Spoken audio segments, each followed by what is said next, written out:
we have to trace back to everything from the dispossession of Indigenous territories through to forced removals in some communities, famine conditions, the loss of the bison, or loss of access to other food sources for many Indigenous communities throughout Canada,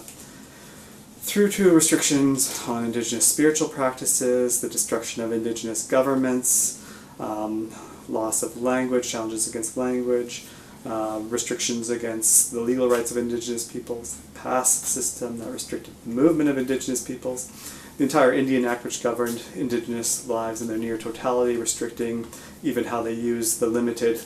parcels of land that they were sequestered on the reserves, and then moving into the residential schools. You have a broad history of actions that have had multiple impacts. That said, we also see a great degree of resilience throughout all these periods. You've never seen a halt to Indigenous resistance against these actions. The Indigenous peoples have always protested the dispossession of their lands. They've always sought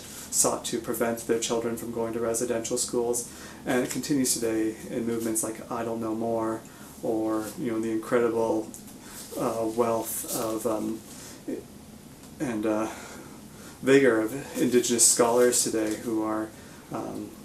producing very critical interrogations of settler colonialism that are challenging the ways in which the academy works. And it's not just in the academy, it's throughout politics. You see Indigenous peoples challenging settler colonialism and some of the grounding assumptions of settler colonialism and refusing erasure